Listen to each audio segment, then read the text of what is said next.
Czy w Tokio można pogłaskać kapibarę, zgubić się w uliczce pełnej mikroskopijnych barów i przetestować, czy nielimitowany alkohol w barze to genialny pomysł, czy przepis na katastrofę? Można i właśnie zamierzamy to sprawdzić. Neony, świątynie, uliczne jedzenie i miasto, które nigdy nie zwalnia. Tokio to miejsce, gdzie tradycja spotyka przyszłość dosłownie na każdym kroku. Zabierzemy Was od tętniącego życiem targu Amayoko przez elektroniczne królestwo Akihabary, aż na szczyt Tokyo Skytree z widokiem na największą metropolię świata. Będziemy piknikować nad rzeką w parku Sumida, odwiedzimy legendarną świątynię Sensoji i klimatyczne uliczki Asakusy. Zajrzymy pod mury Pałacu Cesarskiego, a na koniec zanurzymy się w neonowym szaleństwie Shinjuku.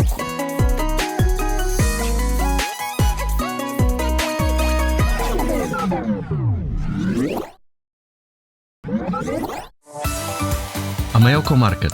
Ten targ istnieje od dziesięcioleci i do dziś pozostaje jednym z najbardziej autentycznych miejsc w Tokio. Między torami kolejowymi i ciasnymi alejkami można znaleźć niemal wszystko. Od świeżych ryb i owoców morza po słodycze, kosmetyki i uliczne przekąski. Nas przyciągnął zapach jedzenia, potem kolorowe stragany i tłumy turystów i mieszkańców robiących codzienne zakupy. Amayoko wciąga człowieka w swój rytm, zanim ten zdąży się zorientować. Jeśli wrócimy jeszcze kiedyś do Tokio, to na pewno będzie to jeden z pierwszych punktów na naszej trasie. A jeśli chcecie kupić tanią walizkę, to właśnie najlepiej tam. Tokio żyje nocą, więc i my chcemy troszeczkę tego życia spróbować.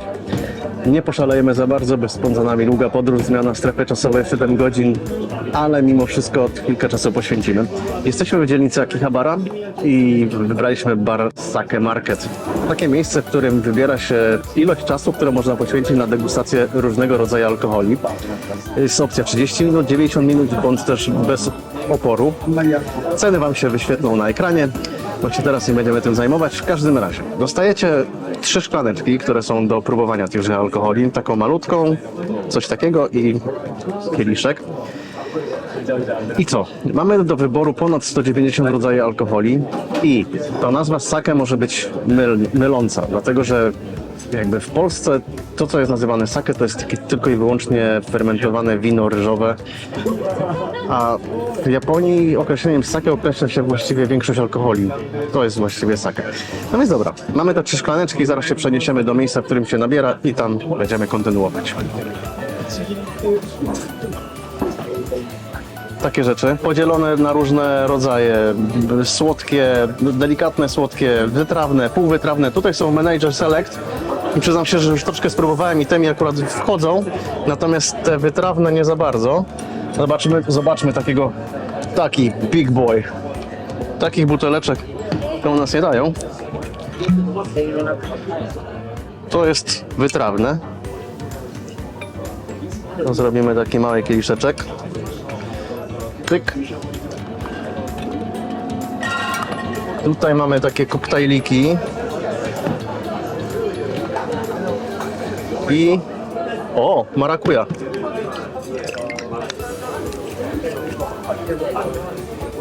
Mamy marakuję. Gęste. I zobaczmy jeszcze,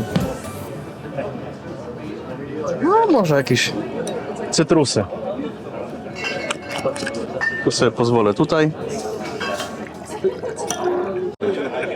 No i czas na spróbunek.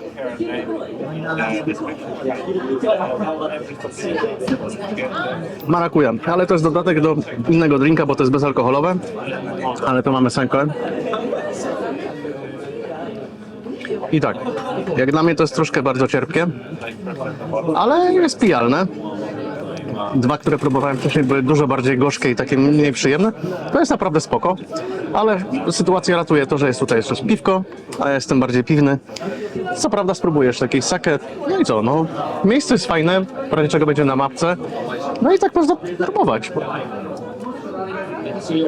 Michał powiedział Wam, jak technicznie wygląda degustacja alkoholi w tym miejscu i myślę, że jako degustacja to jest naprawdę fajne, bo nie wiedząc, co Wam smakuje, macie okazję po troszeczku popróbować różnych rzeczy i wybrać coś, co będzie dla Was faktycznie czymś, co pozwoli Wam się dobrze bawić przez wieczór. Natomiast ja Wam powiem, co mnie zaskoczyło trochę w tym miejscu. Po pierwsze, możecie tutaj sobie degustować alkohol z zupą. Coś, co w Europie w ogóle alkohol z zupą to jest, nigdy w życiu nie słyszałam, a tutaj jest sake with soup, czyli na przykład koktajl na ciepło z dashi, czyli tym bulionem i ciepłym sake, ciepłym alkoholem.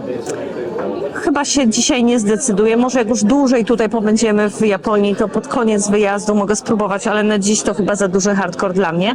Kolejna rzecz jest taka, że mimo tego, że ludzie mają tutaj nielimitowany alkohol, to w Polsce prawdopodobnie w takiej sytuacji już byśmy tutaj byli wszyscy kumple z całym lokalem praktycznie. Wszyscy by się razem bawili, razem pili, razem gadali, a tutaj nie. Każdy stolik tutaj degustuje sobie osobno. Zresztą miejsca też nie ma tutaj za dużo, więc nawet jak są te podłużne stoliki, to pani przynosi taką przestawkę i ludzie po prostu nie rozmawiają ze sobą. Więc każdy sobie degustuje w spokoju, w swoim towarzystwie, w którym przyszedł i za bardzo nie ma takiej integracji, której spodziewalibyśmy się pewnie w Europie.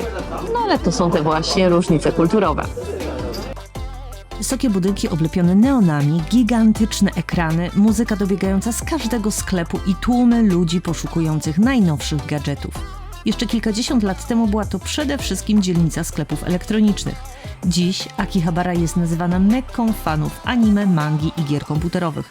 I uwierzcie, nawet jeśli nie jesteście fanami japońskiej popkultury, to trudno przejść obok tego miejsca obojętnie. Tak, ja chyba jestem za stary, żeby znać się na mangę i anime, ale wiem, że dla niektórych jest to niesamowita pasja, a Japonia, Tokio i Akihabara, taka dzielnica, w której właśnie jesteśmy, to w ogóle jest zagłębie sklepów z figurkami, no ze wszystkim, co w ogóle jest związane z mangą, anime, z Pokemonami. Można kupić figurki, karty, gry, w ogóle są jakieś salony gier, gdzie po prostu napieprzają w jakieś wideogry. Starzy ludzie i to dziesiątkami, niesamowite po prostu to jest. Mnie to zupełnie nie rusza, ale z tego co słyszałem, w sklepach tutaj można kupić jakieś kolekcjonerskie figurki czy jakieś przedmioty związane z tą całą szajbą, których nie da się kupić w internecie, w ogóle nie są wystawiane. Trzeba przyjechać tu specjalnie do Tokio i tutaj można kupić jakieś super wypasione figurki. Jeżeli was to kręci, no to musicie tu przyjechać. Ja na szczęście tutaj pieniędzy nie zostawię.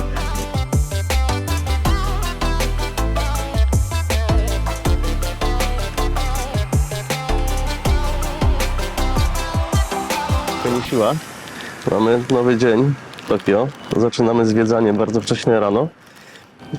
I restauracje są nieczynne jeszcze, bo zazwyczaj działają o 11, więc w sklepie po prostu kupujemy śniadanko. Takie kanapki z pastą jajeczną, kulka ryżowa z łososiem, onigiri, fanta wiśniowa. Jeszcze mieliśmy taką jedną kanapkę, ale Kasia już była głodna, już zjadła. Właśnie fajne w Japonii, że oni ten chleb tostowy mają bez skórek. Tylko takie miękkie. Pasta jajeczna jest ok. Ale żeby to urywało dupę, to nie powiem. W ogóle całe te zakupy wyszły dokładnie 1005 jenów, czyli jakieś 22 zł. Na takie szybkie śniadanie. O, dobre. Jeszcze szybko się zajmę tym kulką ryżową.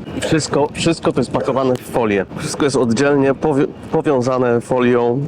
I jeszcze pani nam zapakowała, pomimo że poprosiłem, żeby nie pakowała tego w kolejne worki, to jeszcze dostaliśmy to wszystko w oddzielnych workach foliowych. No.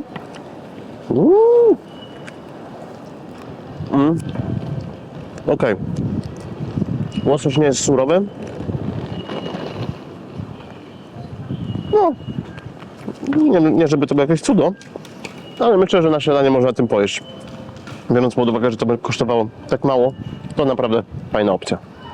Jak już jesteśmy przy śniadaniu, to jeszcze w 7-Eleven dokupiona kolka, taka malusieńka, nie wiem ile to ma objętości, 100 ml. Super. Słowo o śmieciach w Japonii. Ulice są niesamowicie czyste, ani pół śmiecia na ulicy.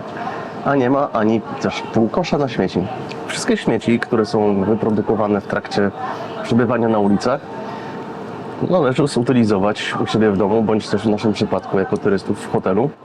W niewielkich ilościach można to też zutylizować w sklepach takich kombini, czyli 7-Eleven, Family Mart czy Lawson, bo tylko tam są kosze na śmieci, ale raczej jest to przeznaczone do tego, co się kupiło w danym tym sklepie. Dlatego teraz też siedzimy w sklepie i dopijamy Kasia kawę Jakolkę, żeby móc to wyrzucić tutaj w koszu na śmieci. A dlaczego tak to wygląda? W 1995 roku Najwyższa Prawda, taka organizacja terrorystyczna, zrobiła w Tokio zamach terrorystyczny, w którym zginęło chyba ponad 6000 osób. Pozostawili w torbach sarin, taki bardzo trujący gaz. I po tamtej właśnie akcji władze Japonii uznały, że trzeba ograniczyć jakby możliwości terrorystom znalezienia takich miejsc, w których mogliby ukryć jakieś niebezpieczne przedmioty, właśnie gaz czy jakieś ładunki wybuchowe, i zlikwidowali kosze na śmieci publiczne, więc na ulicach nie ma żadnych koszy na śmieci. No i trzeba sobie z tym radzić, więc my zbieramy takie śmieci ze sobą i zanieśliśmy do hotelu, bądź też utylizujemy w kombini po prostu. No i trzeba się tego pilnować. Jest naprawdę czysto i bardzo ładnie to wygląda. I każdy się tego pilnuje i fajnie jakby to wyglądało tak też i w Polsce i w ogóle w innych miejscach, żeby tych śmieci na ulicach nie było. Pomimo tego, że mamy masę koszy na śmieci, no ale jest jak jest. Nic już lepszego w naszym filmie nie zobaczycie niż kawiarnia z kapibarami, gdzie w towarzystwie tych słodziaków możecie się napić kawki. Don't worry, be happy. Ale oczywiście to nie jest takie proste. Wiecie, żeby się tutaj dostać, to musieliśmy zrobić rezerwację 2 tygodnie wcześniej. Na dzisiaj, jak przyszliśmy, to rezerwacje są wyprzedane wszystkie. I są oczywiście limity. Możecie tutaj wejść na 30 minut i takie wejście kosztuje 2500 jenów. I w ramach tego macie drinka bezalkoholowego, kawę, albo soczek, albo jakąś czekoladkę czy herbatkę. No i oczywiście towarzystwo.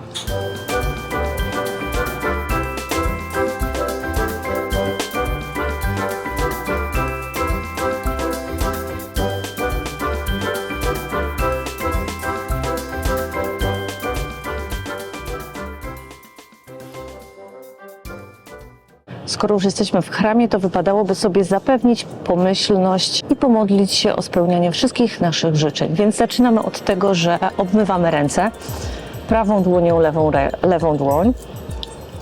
Potem idziemy wrzucić hajsy do drewnianej skrzyni i zapewnić sobie wszelką pomyślność.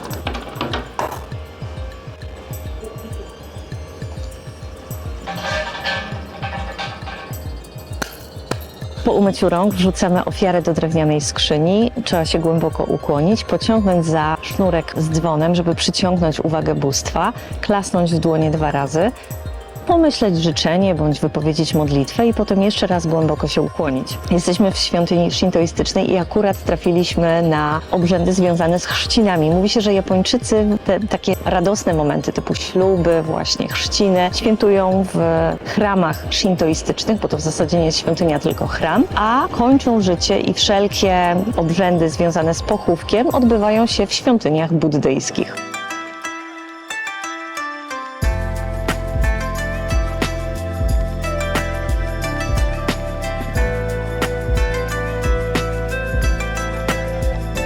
Właśnie jesteśmy po wizycie na punkcie obserwacyjnym z panoramą na całe Tokio, czyli wieża telewizyjna Sky Tree. Wieża ma 634 metry i nie jest to przypadkowa liczba, dlatego, bo można ją odczytać jako Musashi 634, co oznacza Tokio i okolice. Jest najwyższą wieżą telewizyjną na całym świecie. W 2012 roku przejęła funkcję po wcześniejszej wieży, gdyż Tokio rozrastało się, wieżowce były coraz wyższe i po prostu trzeba było wyższego budynku, który zapewni mocniejszy sygnał. Teraz jest w ogóle świetnie zorganizowany. Najlepiej kupić bilety przez internet, bo po pierwsze będziecie mieli pewność, że na pewno wejdziecie, nie będziecie stali w kolejkach. Po drugie jest to troszeczkę tańsze. My za 2 bilety zapłaciliśmy równowartość około 200 zł. To było 4400 jenów na osobę. I fajna jest też bardzo winda, która zabiera Was na ten taras widokowy. Pierwszy na poziomie 350, drugi na poziomie 450 metrów, dlatego, bo winda mknie z prędkością 600 metrów na minutę, więc dosłownie chwila i jesteście już na górze. Wszystko jest fantastycznie zorganizowane i widok robi wrażenie. Myślę, że fajnie też sobie przyjść na ten taras po zmroku, bo pewnie jest to zupełnie inny widok, ale w ciągu dnia mi się też bardzo, bardzo podobało. Co można zjeść w Japonii? No co? Wszystko można zjeść. Tokyo Skytree troszeczkę zgłodnieliśmy, a więc próbujemy sushi z kombini z Family Martu. Taka paczuszka kosztowała 526 jenów, czyli jakieś 12 zł za taką porcję. I przy okazji w ogóle o sushi. U nas sushi to jest traktowane jako coś, co jest kwintesencją kuchni japońskiej, a w Japonii wcale nie jest to aż tak bardzo popularne. Oczywiście jest pełno miejsc, w których się sushi zje i knajp i w każdym kombini, czyli w takim sklepie żabkowym sushi jest, ale jest zupełnie inne niż u nas. Nie jest tak napchane, jakieś serki Philadelphia, awokado, nie wiadomo, jakieś wołowiny, tuńczyki. Nie, tutaj najczęściej się podaje nigiri, czyli ten taki ryż złożony jakby na palec z jednym składnikiem na górę. To jest najpopularniejszy rodzaj sushi. A jak już są rolki, to są dokładnie takie jak te, czyli z jednym składnikiem, bardzo cieniutkie, malutkie, ale możemy oczywiście spróbować. Zobaczymy, co to w ogóle jest warte. To jest pierwszy test sushi. Pałeczki dostaliśmy w sklepie. Sushi wygląda tak. Takie małe, jednoskładnikowe. O, jaki piesek malutki. To jest wszystko malutkie, nawet pieski są malutkie. Sklepiki malutkie, knajpy malutkie, butelki malutkie. To jest niby jakiś taki mielony tuńczyk.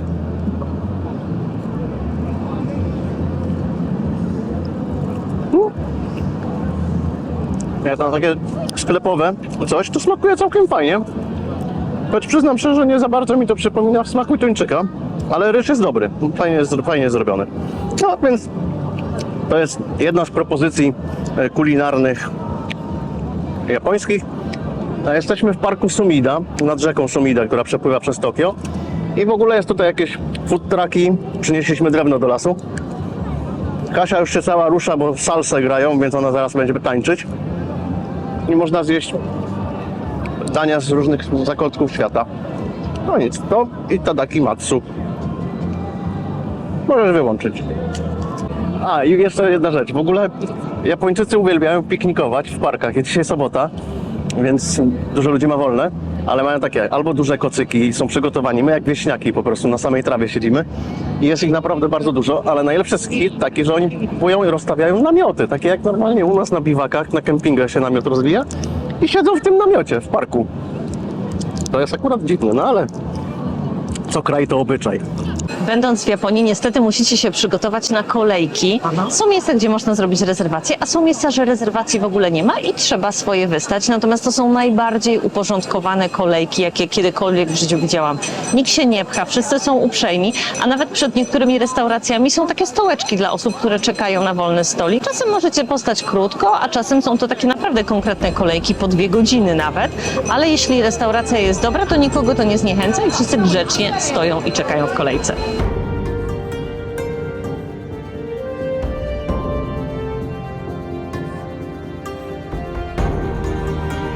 Przy świątyniach bardzo często można sobie wylosować wróżbę. Płacimy kaskę oczywiście. Miejmy nadzieję, że to będzie dobra wróżba.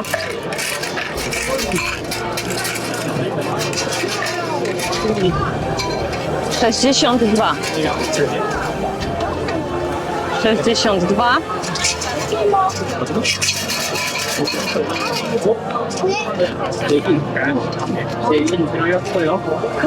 Na szczęście dobra. Trouble and disaster are getting off as time passes by. Sign of the fortune is opening and coming to us.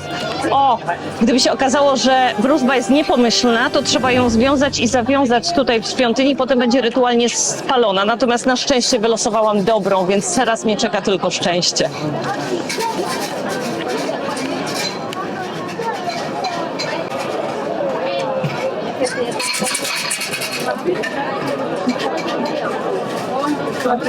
No vas a hacer. Necesitas sacar un papel que quieres. Si te sale buena suerte, te lo llevas a la casa. Si te sale mala suerte, No jak zawsze mam pedo. ya es lo que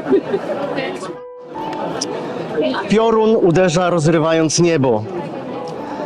Prawdziwy mrok jest przerażający. Człowiek z dobrym poczuciem humoru pozostał w domu i zamyka przede mną drzwi. Wszystko wygląda samotnie. Mogą być pewne błędy i nieporozumienia. A, super! Pomimo tego, że zrobiłeś wszystko i o wszystko zadbał, kłopoty będą ci towarzyszyć na twojej drodze. Super.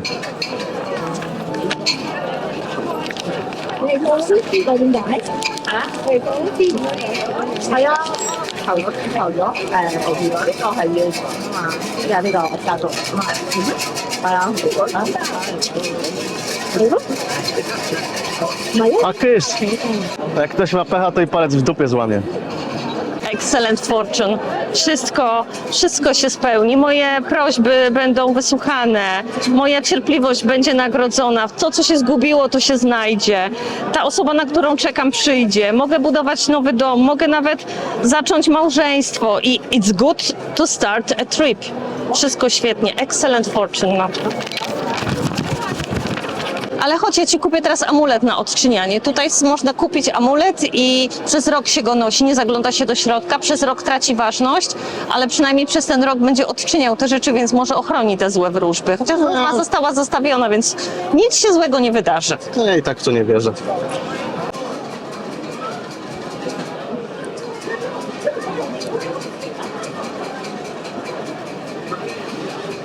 Tutaj masz amulecik.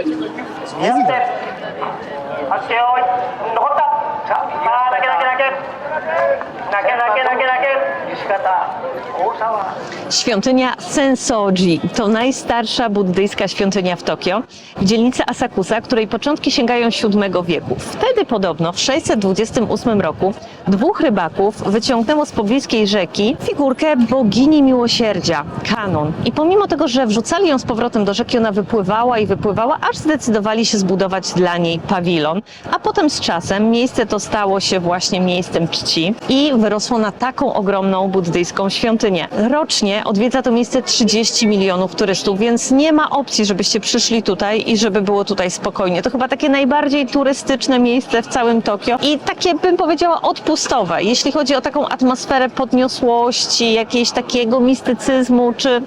No, tutaj raczej tego nie znajdziecie. Myślę, że tego typu atmosfery trzeba szukać właśnie w takich mniejszych chramach albo świątyniach buddyjskich w Tokio, a tutaj po prostu trzeba przyjść, zobaczyć to miejsce, bo jest ono naprawdę imponujące. Jak będziecie wchodzić przez bramę, zobaczycie lampion, który waży 7 ton. A jeśli chodzi o tą figurkę, to ponoć cały czas jest ukryta w świątyni, a można zobaczyć tylko kopię, to nie jest oryginał. Większość turystów skupia się na samej świątyni, a za świątynią jest szintoistyczny chram Jinja, do którego warto przyjść, dlatego bo on przetrwał naloty bombowe w 1945 roku. Świątynia została odbudowana, a jeśli chodzi o chram, to pozostał on w zasadzie w nienaruszonym stanie i tutaj jest znacznie spokojniej. Tutaj pod tą bramą torii nawet ustawiono specjalnie murek, żeby nie przechodzić środkiem, bo przechodząc przez torii nie powinno się przechodzić przez środkiem, bo tam idzie bóstwo, a my powinniśmy tak bardziej z boczku.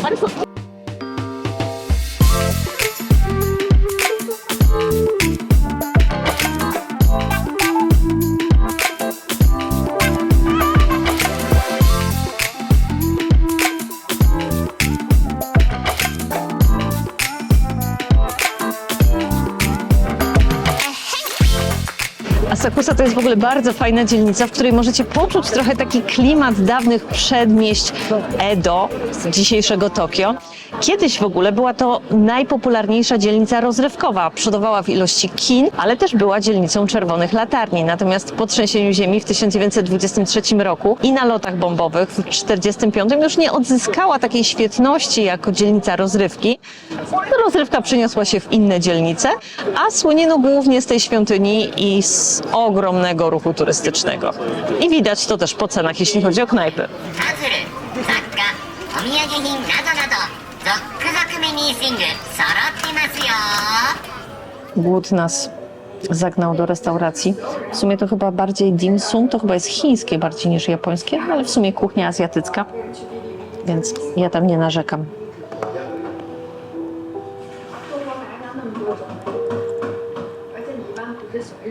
Z krewetą, pycha. No.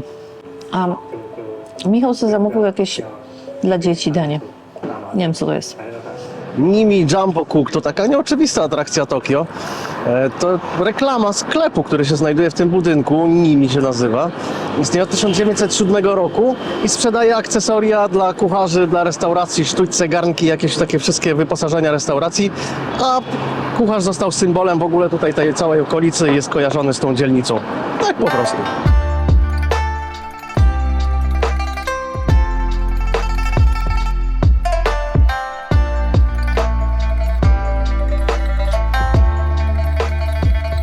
A w samym centrum miasta mieści się przeogromny park, który jest ogrodami cesarskimi wraz z rezydencją cesarza. Ale żeby tam się dostać, no to trzeba być chyba naprawdę jakimś bardzo ważnym wysłannikiem dyplomatycznym, bo taki człowiek z ulicy nie ma szans, żeby tam wszedł. Wprawdzie organizowane są wycieczki z przewodnikiem, gdzie możecie zobaczyć część zabudowań, natomiast cesarz mieszka w tak odległej części tego kompleksu, że nie ma szans nawet go dojrzeć. Pokazuje się on mieszkańcom Tokio tylko 2 razy do roku, w trakcie swoich urodzin i wtedy, kiedy jest Nowy Rok. I pozdrawia z balkonu swoich poddanych. Poddanych, bo tak naprawdę cesarz na ten moment nie ma już takiej realnej władzy, a bardziej takie funkcje reprezentacyjne, ale wciąż ma bardzo duże znaczenie dla Japończyków. Pałac i ogrody cesarskie są na miejscu ruin starego zamku Edo, z którego trochę się zachowało. Zachowała się fosa, mury obronne i to jest też ciekawe, bo w centrum takiego nowoczesnego miasta możecie zobaczyć właśnie takie stare mury. Ale jeśli chodzi o zabudowania, no to niewiele przetrwało, chociaż to, co widzicie za mną, to jest wieża obronna, która wprawdzie nie widziała nigdy wojny, ale można zobaczyć, że to w ogóle zupełnie inna architektura niż to, co my znamy z takich europejskich zamków. Teraz tak naprawdę, jeśli chodzi o obronę rezydencji cesarskiej, no to są zupełnie inne możliwości, a miejsce to jest tak ważne, że wyobraźcie sobie, że pod tymi ogrodami, pod rezydencją w ogóle nie przebiega żadna linia metra, ani żaden pociąg podziemny, na wszelki wypadek, żeby też nie było zagrożenia jakiegoś ataku terrorystycznego. Natomiast nad bezpieczeństwem cesarza cały czas czuwa agencja cesarska i to tak naprawdę ona mówi mu, co ma robić, w jaki sposób, kiedy się pokazać, co powiedzieć i to jest tak naprawdę trudne życie.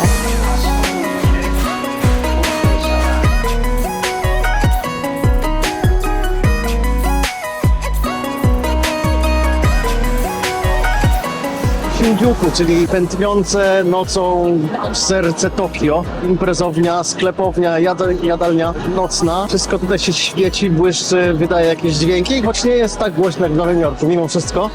No, za mną widać bramę, najpopularniejsze miejsce, w ogóle symbol tej dzielnicy. Kabukicho Main Gate i ulica, która się ciągnie w tą stronę. Tutaj się zaczyna i idzie w tamtą stronę, gdzie są właśnie same bary, izakaje, sklepy. No i można tutaj już spędzić całą noc imprezując. No i jeden z wielu symboli popkultury japońskiej, czyli Godzilla. Tam jest u góry głowa na kinie, taka wystająca, jakby Godzilla stała za budynkiem, miała za chwilę go zniszczyć. No, ikona popkultury, która wyrosła tak na dobrą sprawę z lęków Japończyków, bo powstała po zrzuceniu bomb atomowych na Hiroshimę i Nagasaki. I stąd to właśnie ten potwór przekształcony był przez radioaktywne działanie bomb atomowych. No i cóż, no do dzisiaj spija po prostu niesamowite kokosy filmy. Powstały dziesiątki, jeśli nie setki filmów, komiksów z Godzillą w roli głównej, bądź też mniejszej, bądź większej. No ale fajnie to zobaczyć. Jest jeszcze też statua 3-metrowej, czy tam 4-metrowej wielkości w innej dzielnicy. Przechodziliśmy koło niej, jest nagrana, więc też pokazujemy.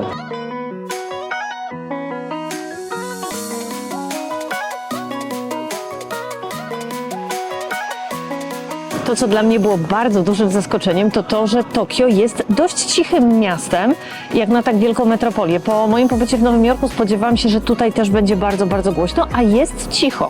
Oczywiście są takie dzielnice jak ta, na której jesteśmy, czyli Shinjuku, gdzie jest trochę głośniej, ale to i tak jest cicho. Ale najlepsze jest to, że dosłownie 50 metrów dalej, i tutaj akurat Michał mi powiedział, że to jest 50 metrów, bo z tymi moimi odległościami to jest różnie, jest ulica, gdzie są billboardy, pełno knajp, jest głośno.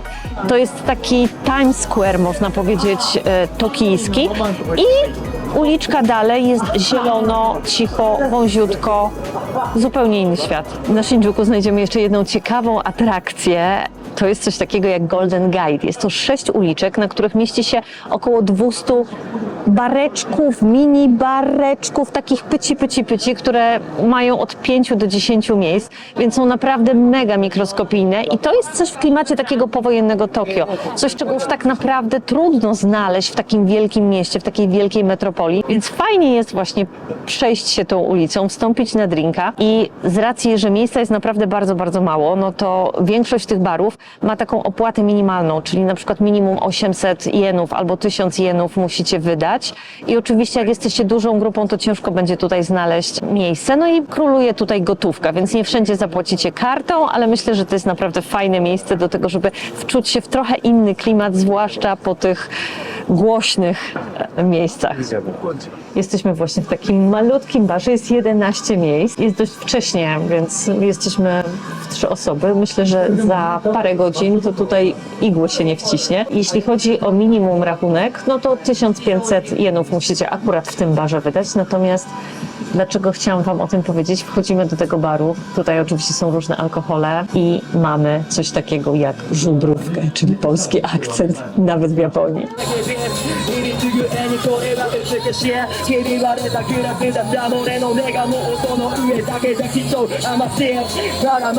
Dla mnie Shinjuku ma coś w sobie i moje osobiste doświadczenie jest takie, że bardziej mi się podoba tutaj niż na Times Square w Nowym Jorku.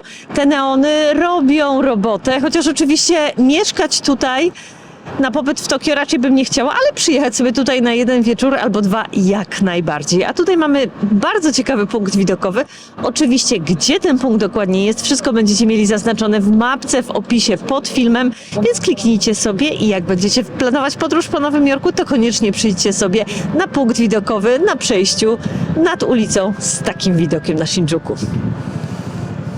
To był dopiero początek naszej przygody z Tokio. Od historycznych świątyń i tradycyjnych uliczek po neony, gry i futurystyczne technologie. To miasto nie przestaje zaskakiwać. Ale uwierzcie nam, najlepsze jeszcze przed nami. Dlatego nie oddalajcie się za daleko. Tokio ma jeszcze wiele tajemnic do odkrycia, a nasza podróż dopiero się rozkręca. Jeśli ten film Wam się spodobał, zostawcie łapkę w górę i koniecznie zasubskrybujcie kanał, żeby nie przegapić kolejnej części naszej podróży po Tokio.